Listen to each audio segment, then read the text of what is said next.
But welcome to Discover Las Vegas. This is the Department of Parks and Rec's first ever podcast, so we're super excited. Woo. We're really excited to have you. Oh my gosh. So I'm Priscilla Scott, Recreation Coordinator for the City of Las Vegas. And today I'm joined by Mr. Austy Champion. So tell us a little bit about who you are. Oh my goodness, that's a lot. That's quite an opening, Miss Well, Priscilla. No, thank you. Start. Well, thank you for having me. First of all, I'm just thankful to be a part of the first iterations of this podcast and get to sit on a platform that I feel like is so crucial to the future of this city. The things that y'all doing here at the Becker Tech Center is the tunnel, like the path to the light for so many people that are disenfranchised, that don't have that agency, that capability. So I just got to walk through here and just see the little glimmers of what's going on. It's not really full popping right now. There's just some people kind of working, but oh my gosh, I'm so excited to get to be more interacting with this place. But about myself, I'm kind of from here. I'm from Vegas a bit. My dad was a military guy, so he was in the rescue squadron. So there's only a couple real bases that house the rescue squadron. So we were here we moved here from Florida when I was young, like maybe 4 or 5 years old, and I was living on the Air Force Base. So I went to Lomi Hurd Elementary School. Shout out Lomi Hurd. And then I moved away, I think like 3rd grade, to Virginia. And I lived in Virginia until about my middle school, around 6th or 7th grade, and then was at Cram Middle School, and then went to Hyde Park Middle School for their Magnet Academy. So I was like part of the little math and science school there. And then One of the original ones. yeah, it was, oh my gosh, it was crazy the kind of opportunities that I got there. I was very resistant to it. I grew up very sports minded. Last name is Champion. I grew up very competitive. I realized from a young age that I was pretty good at a lot of physical things, so I was at that point, I think I was really starting to get into running, and I knew Hyde Park, I couldn't run track there. I couldn't run cross, there was no running club. And I was like, no, I want to go to my local school. I really want to.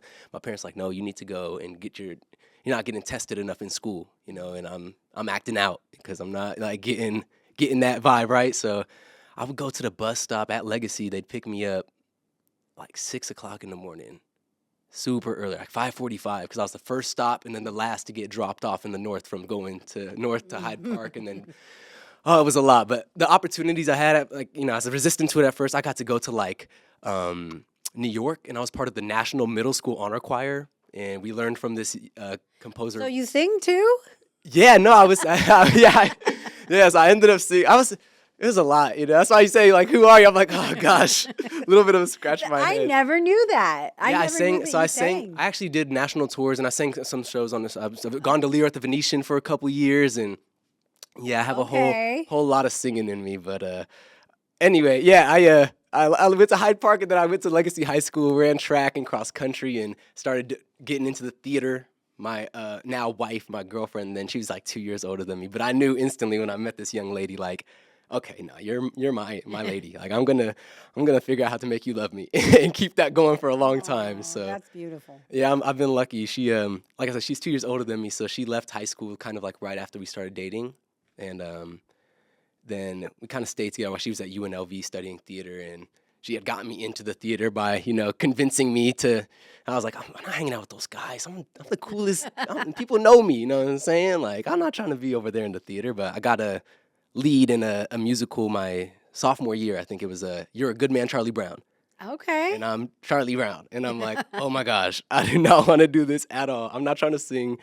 But that feeling I got after I finished Charlie Brown, and that first applause I ever got for doing a show, and the process of doing it, it felt really good. And I was like, this feels just as good as beating somebody in a race. And I feel a lot more human. I don't feel like a horse, like a machine, I need to put in this much water and this much food of my body, or else I will not be able to perform at the rate I want to perform at, because I was thinking Olympics. I was thinking I want to be 2020 Japan, 1,500 runner, so. We talked with a previous guest. It's so funny that you talked about just feeling human in a different way, because we talked about the stress that athletes go through and it's the silent stress, the things that they don't talk about, Mm-hmm. like what they put their bodies through, and like that having to perform, having to excel, and a lot of times like keeping that all bottled in and not having like a true way to like let it all out. So Mm-hmm. it just aligns very well with a different conversation that we had recently.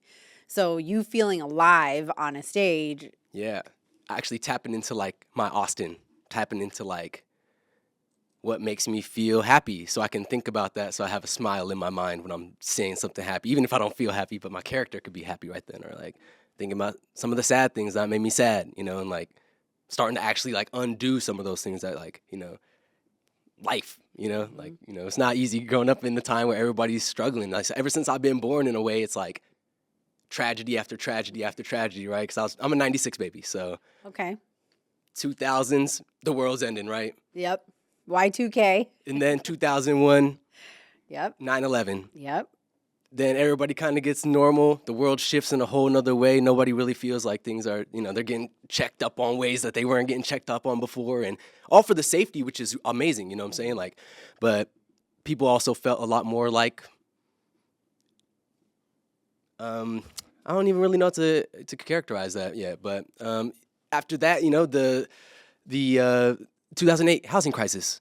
After that, it's 2012. It's always something has been happening in my life, and it's really interesting. It makes me really hopeful that I'm getting to live through a time where we're learning a lot of truths, and like things are being discussed, and things are coming to light, because it kind of is bringing the reason of why we exist as humans to the surface, which is like, what better time to be born in? But at the same vein, it's like, yeah, I've done a million things to get through this world, you know what I'm saying? So, Sometimes I wonder, like, is it that because I'm 85, so my little sister and you are the same age, and I think, and I'm like, man, is it that we've lived through more, or we just had more visual representation because media, the internet, TV, social I media, mean, like, there was those times like where I think there's like 30 years of people just tending to farms and villages kind of like growing a little bit. Like, I'm that saying too. I could have been born in those times,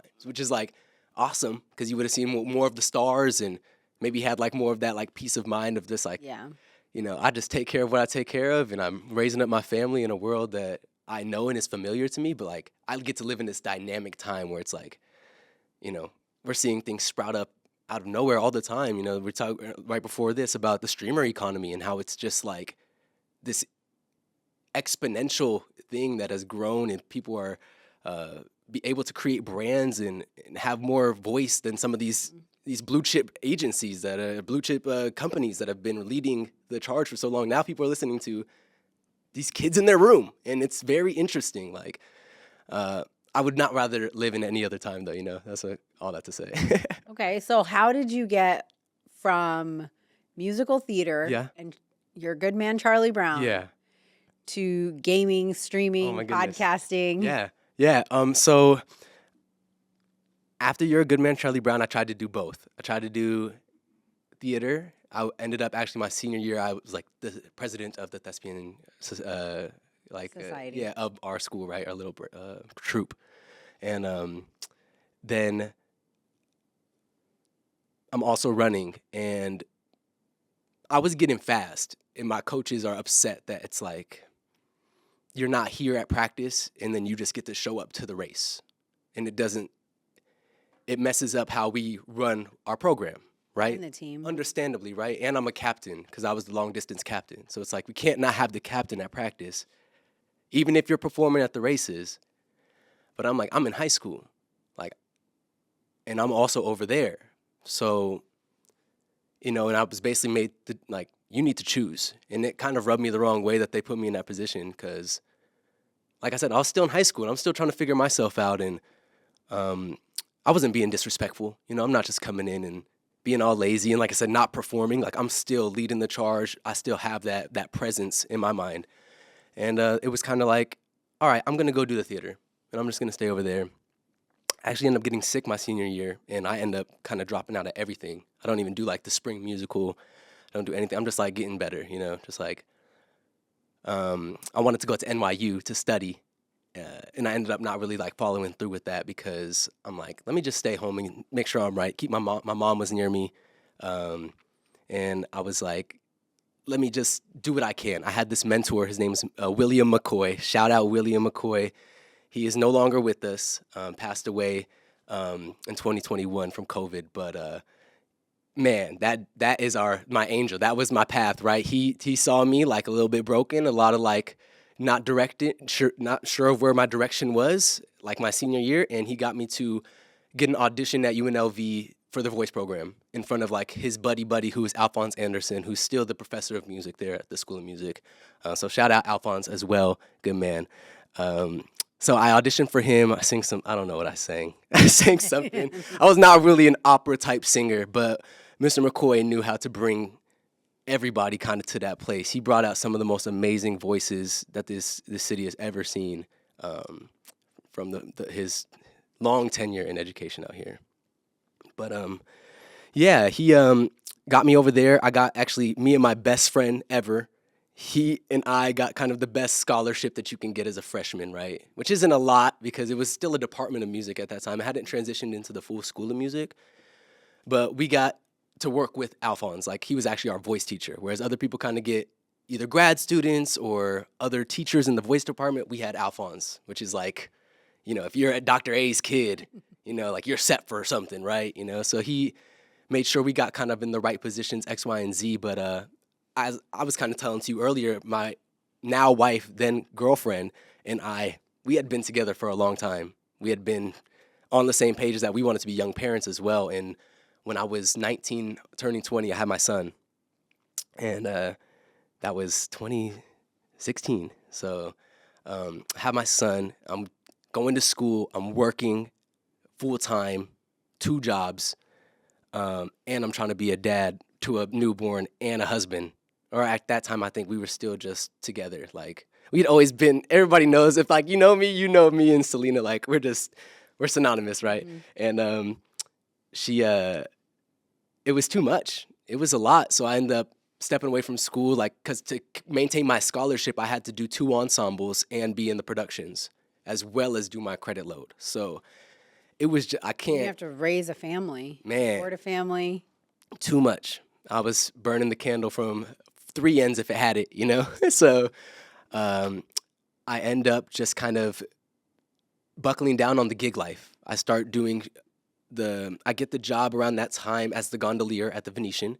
So I start singing at the Venetian, getting my like practical singing skills up. Because in school you learn how to sing and you learn like actual musicianship of how to like, if somebody gave you some music or you felt music around you, how to be in that musical moment. Mm-hmm. But that's not really what singing's like in a live performance, you know what I'm saying? Like, so much is just not going to happen the way that you expected it to go. It's all about coordinating and being able to trust your instrument and coordinating your instrument in the live setting. So, and also being able to transition from talking like this to being able to bring somebody to a musical place, because you're not always just going to be able to sit there and, like, it's something you got to just go, and it's like, hey, you might be a little nervous, you might be shaking a little bit, but like, how do you get through that? It's only from being in the pocket, right? So being on the boats put me in the pocket a lot of times. I think we take like 16 to 20 boats a shift. So I was there for some years, I think 2 years, and I started doing the productions locally here that are more community-based. So I was working with like Super Summer Theater. I don't know if you know this. Yes. So I go every summer. Okay. Yeah. So I did Super Summer Theater. I think my first show was Memphis. I don't know if you went and saw Memphis when it was out there. That was from Phil Shelburne, my guy. And then the next year, they were doing In the Heights. In the Heights. Oh, no. Yeah, it wasn't the next year. So they were doing In the Heights, and I was excited because In the Heights, Lin-Manuel, that was like, perfect connection of like, for me, I grew up in hip-hop. I grew up in that, lyrical, miracle, spiritual, kind of place that I love to be in, right? And he figured out how to make that work with this musical theater, which I've been winning in, right? I'm not really like feeling like a performer. I don't really feel like that's my dream to be doing shows, but I'm getting opportunities too. So, and it's providing for my family. I got a family, so it's like I get cash at the end of the day. I used to say, like, if I got enough for gas and diapers at the end of the shift in my pocket from tips, and I can just spend my checks on my bills, life's good, right? And it kept doing that. So I stayed over there. All that to say, I did In the Heights out there at Super Summer Theater with my wife, actually. It was me and her. She was Vanessa. I was Usnavi.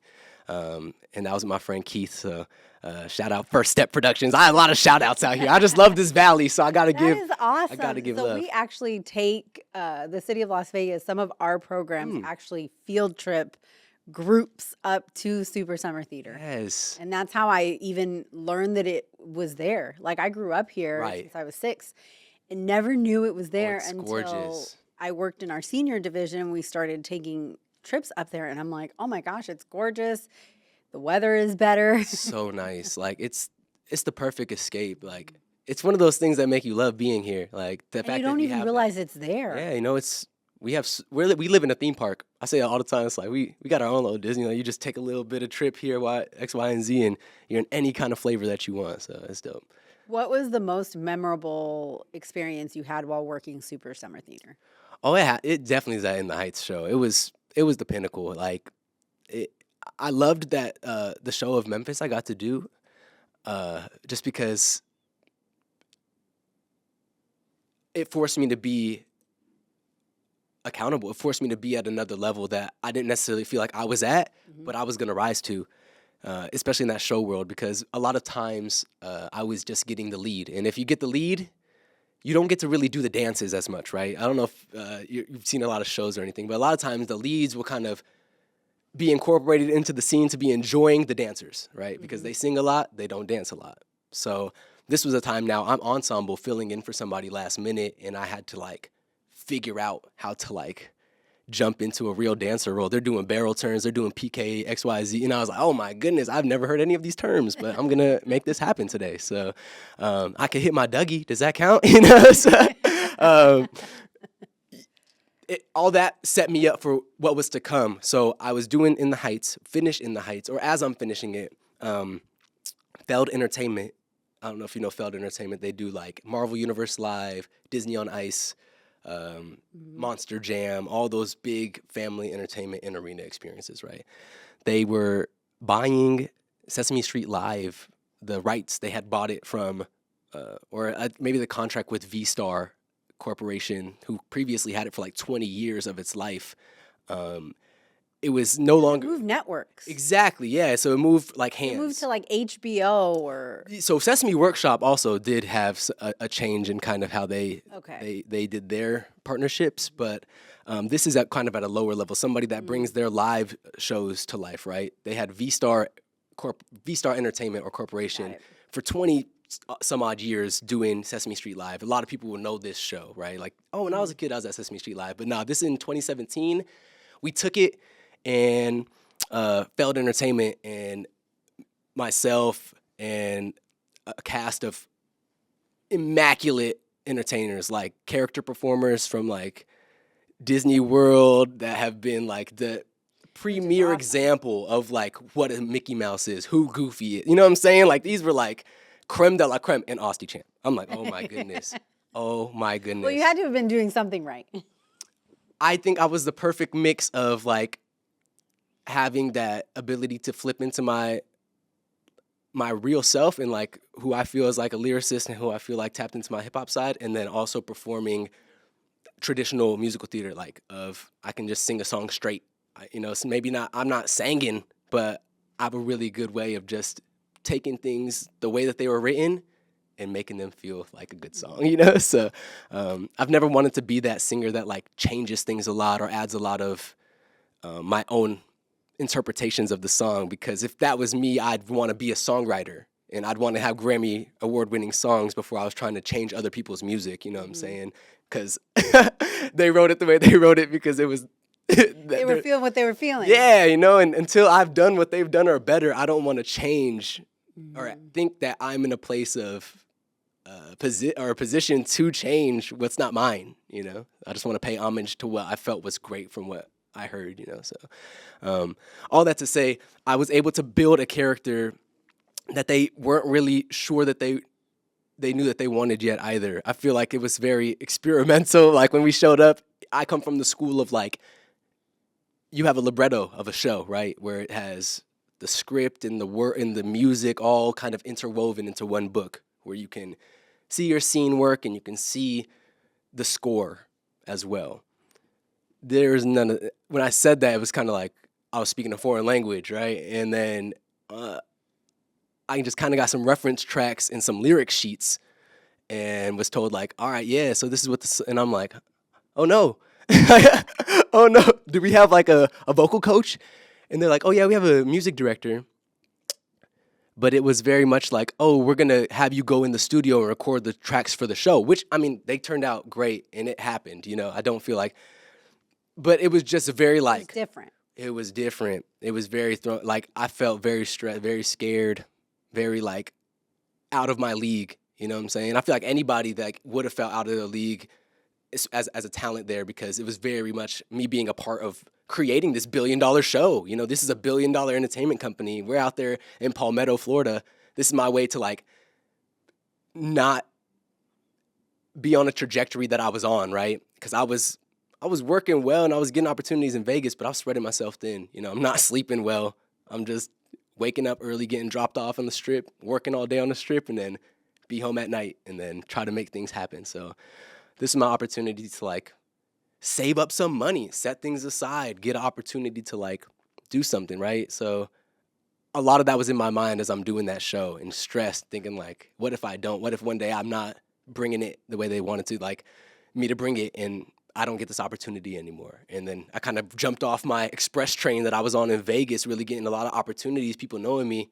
Once you leave the city, like, things still going and they don't forget you, but it's hard to sometimes get back on that train. I was aware of that. So it was a lot of things going through my mind. All that to say, like, I've kept on that train. I've stayed doing the show for about 3.5 years. I did thousands of show. We did a spin-off show. My wife actually got to be on that spin-off show with me as one of the characters, and she came out and we had like a paid honeymoon, we So said. when you guys were traveling, did you get to travel as a family, or It was just so like when my mom and her mom helped out a lot during those times. Like, especially when we did a show together, it was just on the weekends, which was cool. There was like sometimes some week-long stints where we go to like the New York State Fair, or we did like a Canadian tour for the USO. But in those times, just stay with grandma, which was another. I hated being a FaceTime parent. I hated being away. Like, my dad was a military dad, and I didn't really understand I still come to terms with some of the sacrifices he made sometimes. You know what I'm saying? Because he came when I'm in this world, like we said earlier, I'm in the war-torn era as well. Like, we were constantly going into battle. He was in Desert Shield, into Storm, into Iraqi freedom, into Afghani freedom, and he's an integral part of those processes what he did. So, yeah, I didn't want to be that. I wanted to be there. I wanted to be at pickup. I want to be at drop-off. I want to be at the show. I don't want to be gone for 9 months at a time because I'm dancing with Elmo, making everybody else's kids happy, and my kids at home like, dang, I wish my dad was home. So life changes drastically when you become a parent. Yeah. Not just the decisions that you make, but I even notice it in the way that you work. I've noticed it for myself, even in the way that I manage my teams, because Right. it's a completely different perspective once you become a parent. Like, I think it makes you value everybody around you. Not to say that people who aren't parents can't do that, Right. but it shifts your perspective quite a bit. Yeah, it's the same thing as having children, like, as a woman. Like, if you haven't had a child as a woman, you just, like, you might be able to understand or, like, empathize, but you've never done it, and it's just like that difference of, like, I have a until you're there, you don't know. The same Yeah. thing with just having kids and being in a love relationship and trying to stay together when, the world wants to tear you apart, and fall in love again and being able to rekindle flames. All that kind of stuff is like, Yeah. I have a niece that when she was little, she was like all over the place, like bouncing all over the place. Like, she didn't fit the mold. And I apologize to her all the time now, right? She didn't fit the mold. And in comparison to my other nieces and nephews, everyone's like, the sit down, be quiet, play, be seen, not heard type. And she's like hanging on us and Right. like so full of personality. And she used to frustrate me so much when she was little. And then when I had my son, they are the same person. And as I started learning how to parent my son, I was like, and now that she's an adult, because now she's an adult, Yeah. she is the most like responsible, caring, loving, like understanding. She's still young. She's a young adult, but she's an adult nevertheless. Like she can take care of anyone's kids, super reliable. Like I call on her all the time, right? And now that I've had to parent my son, I'm like, oh my God, like I was a horrible adult to you. And I tell her all the time, I am so sorry. Like, I just didn't know how to love you then. Like, And that's life real. was like, oh my goodness, because I just didn't have the patience to love her the way that she needed to be loved. Now that I'm a parent, I see like, that rear view mirror of, how she might have felt with all of these adults, because we are a very close family. But she was like like everybody. It wasn't just me that was trying to control her to be a certain way. Right. And I think a lot about that too with the kids who come into our space because they're so different and they're so unique. And, you see this too through like the gaming, and we've got musical kids and some like traditional kids that are more into like academics, and other kids who could care less. And we've got some that are athletes. And now I'm a lot more understanding that they all need to be loved a different way. But it did not come until... Love languages are real. So real. And it didn't come until I became a parent. Man, no, I love being a parent, and that was a big pool. So all that to say, like I went and I got to become a world-class entertainer from being on the Sesame Street and being, I got media trained over those 3 years, which was like a kid from the North, media trained, you know what I'm saying? Like That's valuable. I'm getting these assassin tools in my tool belt. I'm really getting to become somebody that, like I said, just changed my trajectory from where I had been set up to be. And like, yeah, a lot, I can't ever take away my my place in that as well. Like I was somebody that's always thinking about how this leads into the next thing. I'm very much like, why am I learning this? How can I incorporate this into the things I've learned before and kind of synthesize it into my journey? So I feel like not everybody's like that, and I've kind of become more aware of that as I've grown up. My dad used to always tell me, like, I used to play basketball, and I used to get upset, angry, not at the enemy team, my team. Always, if they dropped the opportunity or I put up like 20 and, I give them the chance and they just never hit it, and I'm like, I'm tight, and like, it was so toxic. And, I was like, I'm going to play tennis so I could just smack on kids on tennis. And then my coach put me on doubles, and then same kind of thing. I'm resenting my partner, So like, I wasn't. That's why I eventually transitioned to the running, where it was like, no matter what, I could still be first on my team. Some of that has to do with being like a natural overachiever. Yes, and it was a toxic overachiever though. It was not. That's not coming from a good place, right? And I learned that as I got older, but.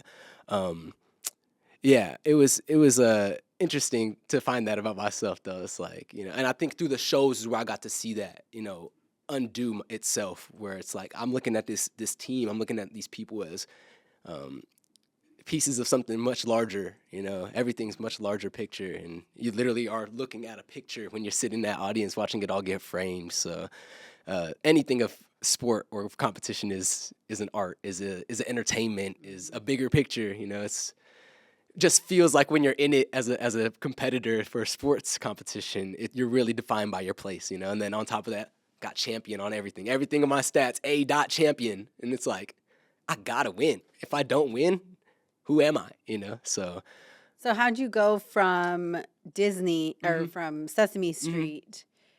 What came next? So yeah, that's thanks to lockdown. I'm literally in Boston during lockdown. We saw Broadway close down like the week before. We were like, oh, that's us. We're out. Like, it's over. Like, pack your bags, kids. Like, we know we got to be getting sent home. There's no way they're going to keep us. Like, we didn't know what's going on really yet. It was like March 19th, I think, when we got sent home. But we get back and spend some time unwinding, you know what I'm saying? Spend some time just like thinking and just reconsidering and trying to figure out where my place in this world is. I knew I could go back to doing shows, but live shows were like not even a thing, right? So I'm figuring out like what's been the common thread of my life, what I've always cared about. And I haven't really spoke about it this whole time, but I've always been like a big video game first enjoyer. And then once the content side of things, like when YouTube first came out and people are starting to do like Let's Plays of different games on YouTube, I'm watching that stuff as a young adult while my family watches like the other programming and different show like American Idol or whatever. You know, I'm watching Justin TV become Twitch, become, you know, League of Legends, LCS, and the world championships around that, and like following the narratives of like MLG and the storylines of these COD players. And I'm really like immersed in all that as I do all the other things that I was doing in my life. Even when I'm having my son, like, you know, I get home from working all this time, I'm still trying to play some League of Legends, like while everybody's asleep in the house, just so I could get a couple of clicks in, just to scratch that itch in my brain for my some me time, you know. So, video games have just been such a huge part of my life. The narratives that are found in it, you know, we all know like traditional sports storylines and things like that, but there's all of these moments that are happening in this esports scene that are just like, oh my goodness, like insane things, like record breaking. They're showing things on these characters in these games like that you can never expect, you know, and these frame perfect execution of these moments. And it's just like, man, you know, I started to really see that world, and I wanted to know how to get a place at that table. I wanted to be a voice behind, using my voice that I have been crafting over all these years, right? And learning how to imbue messaging inside of just speaking about things, which is something that is a trained skill. You don't just get to, you know, do that without thinking about it. It's an intentional thing, right? I wanted to become on that stage at that biggest level, you know, and I knew that the only way to kind of get a crossover opportunity, if you could call it that, you know, I started to establish myself in live performance and stage performance, but to say I was like the GOAT or like all the way up there, you know, I don't know if you would say that, but I was definitely doing my thing. I wanted to be in this esports realm though, and I wanted to have a seat kind of adjacent to where I was at. I didn't want to, you know, so I started just doing a stream. Everybody started streaming. I was like, I got some opportunity to get some streaming equipment. Started just like building a stream, building a brand around that. I started like a new Instagram. You know, it was just around this stream. I was posting like going live on the story and like posting a moment from the stream on the post. And people are consuming a lot of this content at that time. I'd say that's probably the big rise of like streamer culture, and a lot of this short form really dug its nails into society the way it did because people got that chance to just be bored on their phones for many hours, right? And I was leeching off that a little bit. I'm getting an opportunity to kind of boost my numbers faster than I would have in a normal climate, right? Because everybody's just at home, and I build up that. I'm wary of. I want to be doing events though. I don't want to be a streamer. I'd love to stream, but I want to be like doing jobs that, you know, make me money, past getting money from my community. That feels really bad. Like I don't want them to be giving me their money. I know they're like their struggles and like where they get their money from. It's like, I want you to use that for your life. Why are you just subbing to me or donating to me? Like it's cool, but I want that to come from people that have the budget for it. You know what I'm saying? Like, and me bringing value to that project so that the budget was worth that they gave to me, right? And I know the HyperX Arena here. Shout out HyperX Arena. You already know. I knew that at that time that was the place where there's a lot of tournaments. Like I knew that they did tournaments. I had done one kind of opportunity in 2019. There was a Smash Bros tournament called Wednesday Whiffs. I got to do like one game in the losers, like the loser semis or something, just to like, be like, oh, we'll give you an opportunity, right? And they never called me back. And I was also on tour at that time. I was bouncing in and out of the city, so I just got to jump on the mic and feel what it was like. And I need that again. So I hit up my friend, Swag Ceratops, Kevin Forstrom, the GOAT, the legend, who was at that time, he was the esports director. And I'm like, hey, like, you know my history of like what I've kind of been able to do and what I've been able to learn. Can I get an opportunity to like do a show, casting something or hosting something at the HyperX Arena? Just sent like a cold DM out, right? He's like, oh yeah, like there's this opportunity. Like, and it was still masked up casting. We're still like masked up, and it was another Smash Bros tournament, and I did it, and I was not good. I know for sure I was not good, but they wanted me back again. Like, they kept calling me back, and they kept calling me back every week, or it was like every Friday on a good cadence.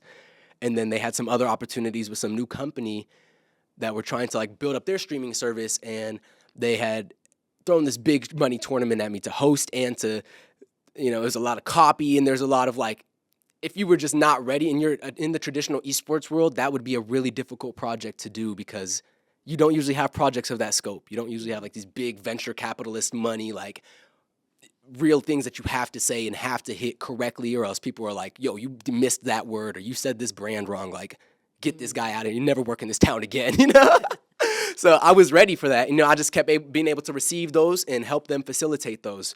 They started asking me to go on the truck with them. They have like this mobile gaming arena that they had like partnership with NASCAR, the Super Bowl. So I'm at the Super Bowl, like playing Mario Kart with the people that are out there, and hosting the Mario Kart tournament and just being real impromptu and like whatever messaging that people ask us to kind of put through. And it worked well. And as that kept building, I'm getting opportunities to just host other events. I'm casting and hosting. I get a lot more hosting opportunities, which I want. I love to host. I love to be able to interview and talk with the crowd, and maybe not be locked into just gameplay and analyzing game states for like 6 to 8 hours, because it can get super draining. But you host, you get to feel a lot more a part of the people. You're a lot more front facing.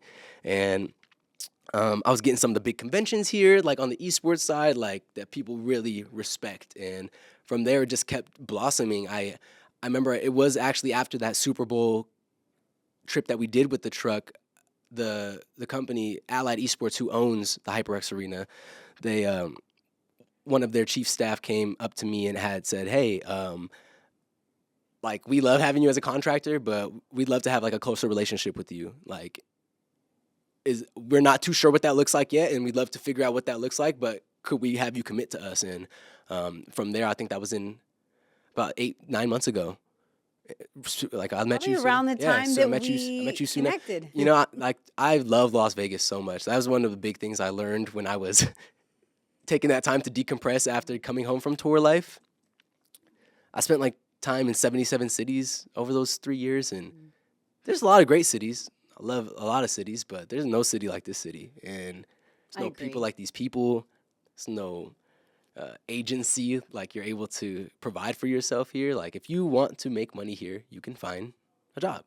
If you want to go to something cool, you can find something cool to do. It's not like that in Martin, Tennessee. It's not like that in no hate to Martin, Tennessee. I'm so sorry. I was at the soybean festival. It's burned into my mind. I'm sorry.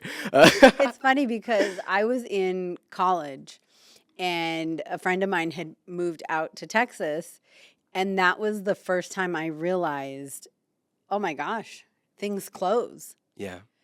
Like, very closed. Everything closes, So close. and it's like pitch black at night. So black. And Great stars. Great stars. But it was But if you're in some almost hotel, depressing. you're in some hotel chilling with 2 suitcases of things and sending your money back home and wishing you were back home, it's just like, what is this? Like, I could definitely see in another timeline where that would be an amazing experience for me. But for me, it was leverage, leverage to get into a place I really wanted or saw myself in. And now, man, if I knew that this is where I'd be sitting now in my life, I'm about to turn 28 years old, like, it would have been a lot easier to get here if I would have known this is where I'd be sitting. But man, it was not. A lot of uncertainty, a lot of that silent struggle still that, we kind of talked about in athletes earlier, still a lot of that, because I'm also a young person with a family where like no young people have families anymore. It's like a decreasing rate of young people with families. And I think it's like I think they're saying like it's a crisis, like thinking of the next generation. There's going to be so many, just a mismatch of older to younger people, because my generation didn't have kids. And it'll be interesting to see like who's going to take care of those old people, right? So like my sister, I told you and my sister are the same age, and most of her friends always talk about, oh, I don't want to have kids. I don't want to have kids. No, they don't want to have kids. And I get it. That's probably been a very common thing in every generation of like, no, this world is getting too crazy. Like, but now more than ever, like, Parents are getting older. It's getting crazy though. Like, you think about how much things cost Oh my goodness. Even just from my son to I have my daughter 5 years after my son. So like just going to get the things I get from my son, now I can get him for my daughter. It was like, oh my gosh, this is exponentially more expensive. It is. There's like a reel that I saw on Instagram and it was so funny. It's like trying to figure out how to cut my expenses and my biggest expense walks by and it's like their child. Oh And yeah. I'm Oh like, yeah, these oh, kids. yes, this one, my little broke bestie. And I don't know, maybe we got another group of giants coming, but my kid's growing. I got Oh, three yeah. new pairs of shoes in a month. Because he said my toes hurt. I said, your toes don't hurt. Come on now. Let me see. Oh, you're joking. Oh, yes. You're joking. I've had that conversation too. I'm like, these are brand new. Ain't no way. It's all good. Nike doesn't do returns anymore. It's all good. He eating. Can't Yeah. be mad at a kid that's eating, right? Right. At least we have like healthy growing kids. Right. Right. The alternative would be, You know, daunting. and that's like I said, I'm just counting my blessings every day. I just feel so lucky to be in the positions I'm in because, like I said, I was not supposed to be here. I'm not supposed to be who I am today. It's just thanks to amazing village behind me, my parents supporting me, my wife helping, giving me direction in times where it's like, she's like, no, you're gonna do this. This is what's best for you. And I'm like, come on, this is nah. She's I like, don't no, see it. this is it. This is it. Like I'm telling you right now. And if you don't take it, like I will force you. You know, it's not an option. Like, and you know, I did that. I did what she said, and I make those adjustments that she say. Like, oh, you know, I audition for her. I do the song I'm gonna do, and she tell me like, you know, try this, try that, try this, try that. You know, and I got those opportunities to refine myself in front of somebody that really just had my best interests at heart. She wasn't trying to, you know, make me something I wasn't. She just saw who I was and helped bring that out of me even more. So So what's been one of the, since you've been at HyperX, what's been one of the coolest projects you've gotten to work on? oh my goodness, I had a dream, not really like a sleeping, and I like was like, egads, but like I had this daydream. I guess I don't dream because I be out in the real world dreaming, right? So I told you I played League of Legends like my whole life. I've been playing League of Legends 14 years now. It's an old game, but it's still so good. The company that makes that game, Riot Games, you know, these are the Apple of the Google of gaming developers, right? They're the big ones. You know, there's no big three. It's just Big Me, and it's Riot Games. They win any esports that they start to do becomes the most watched thing on Twitter. You know what I'm saying? Like they just win. They know how to do it. They got the formula, and I wanted to work around them, like be able to facilitate something, them bringing something. I'm now working with the HyperX Arena, like in this space, right? This is like I think we talking about this in maybe September. I know that they are dropping a new set of this game called Teamfight Tactics, which is like a chess game that uses League of Legends characters and a little bit of luck to like be something kind of similar to a Yu-Gi-Oh battle, where like your characters fight it out and whatever's left, the damage goes on to you, and you're like, ah, ah, ah, ah, ah. And then like when you run out of health, you're taken out of like the 8 people that are in there, and then the last one gets the most points on the leaderboard. The bottom one loses the most points on the leaderboard, right? So it's you versus everybody else. No team, nobody to blame. It's just my little game, right? I've been playing it since it was first announced and was in beta testing. And I wanted to figure out how to leverage the success of that amazing brand and IP in that game. They were doing a Vegas Invitational at the MGM. And I was like, how do we do a party around that? I just want to do a social just to bring all the TFT guys. A little selfish. I just want to bring all those influencers over here and pick their brain, get to see some high-level teamfight tactics on the new set that drops out. Because every 3 or 4 months, they come out with basically an overhauled list of characters and the interactions that they do. So I have my buddy Kevin Forstrom, who I spoke on earlier. He's still the director of esports at that time. I'm like, bruh, how do I talk to Riot? I got an idea. He's like, you got an idea? I'm like, yeah. He's like, okay, I'll get you in contact with my friend, and he'll see like who we could talk to from there. So he gets us in contact with his buddy, and his buddy's like, oh yeah, that sounds cool. I just was like, let's do a social with some bounties where, you know, like have people come over here, practice very impromptu, like light play. And they're like, yeah, it sounds fun. Let's get you to talk to the lead of TFT Esports, like the lead project of the developer of this entire thing. His name's Sherman, Riot Sherman, Michael Sherman. And I'm instantly like, whoa, this dude is a GOAT. Like, I know the name because he's like a legend. And I'm like, okay. So I get in a Teams meeting with this guy. And I'm like, hey, Sherman, like, I have this idea for this social. He's like, oh, I love that, man. I think it'd be cool if we did like a show match element with the influencers. I'm like, okay, he wants to grow it up a little bit. Cool, that's awesome. And like, oh, it'd be cool if we had this set from this DJ, Maddion, who is like legendary DJ. Like, if they had a Mount Rushmore of DJs, he'd be on there because he just really was part of changing the sound for, in that live festival, like DJing that became so huge now. Like, he was part of that transition, right? They're like, yeah, we're going to have him come out and do a set too. I'm like, oh, okay. Like, yeah, sweet. And becomes this huge scale project, massive production. We got writers, tech writers, and massive influencers coming out. The main person who is the developer, the lead developer of Teamfight Tactics, Mortdog, he's in the building in a show match against this star-studded cast. They're doing a stream. Like, it's crazy. The way it scaled up from like my initial just little pitch had gotten insane. And I'm there hanging out. I'm there just, having put all these pieces together. People got to run the logistics. I just played my part in facilitating and, keeping everybody accountable on it. And it was just insane. It was probably my, besides getting to do some of the like regional events that we've done of like tournaments, like that was something I'll never forget. It was crazy. That's awesome. It was awesome. What's next for you? My goodness. I have some things coming up. I'm going to be at NAB. I'm speaking at a panel for the Broadcast Education Association around the National Association of Broadcasters event. Jeez. That's a big event. It is. People are saying this is like the red carpet. I was excited to get to be, affiliated with that. I'll be over there this coming week. My birthday's on April 14th. So that's on Sunday. Or happy early birthday. Thank you. I appreciate you. So I think I'm gonna do something like Batista's Hole in the Wall with the family, something light, that's a real Vegas spot. If anybody knows that spot, it's a gem.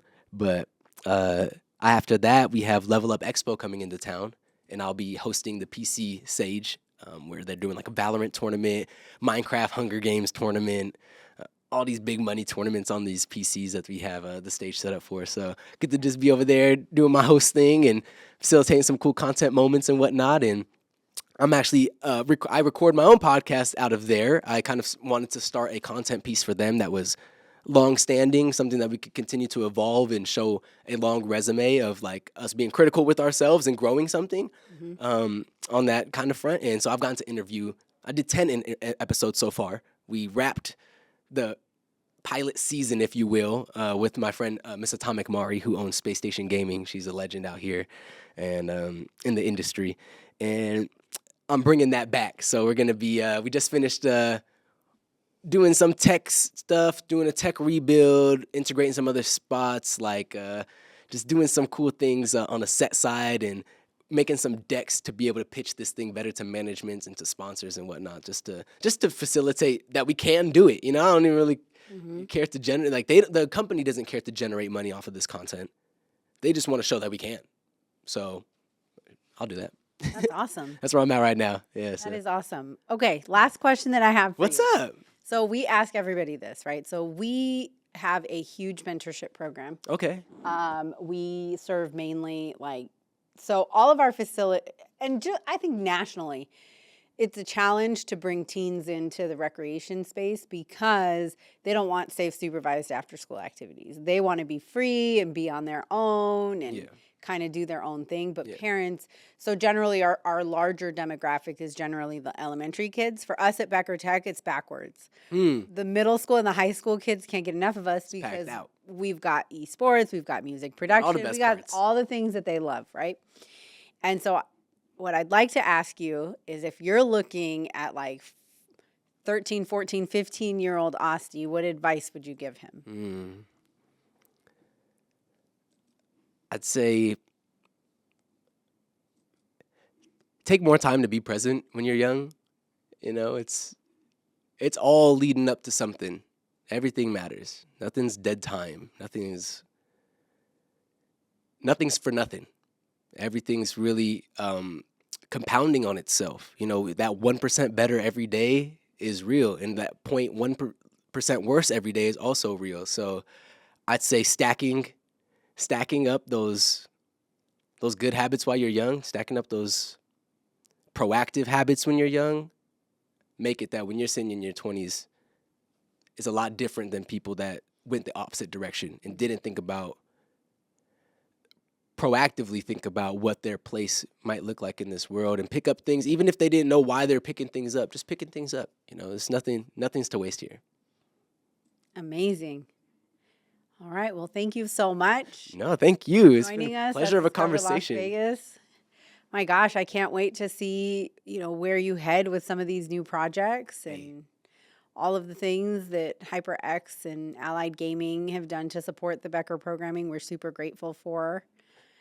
So thank you. Hey, we look forward to having y'all through soon again. And if you gotten to this point, you one of the realists. So make sure you go watch us at youtube.com, HyperX Arena LV, because that's where you find Username Taken, the podcast that focuses on how creators create, how gamers game. And it's at the spot where everybody wants to be, the HyperX Arena, baby. You know what I'm saying? It's top shelf. Hope to see you over there. And thank you again, Ms. Priscilla, for having me.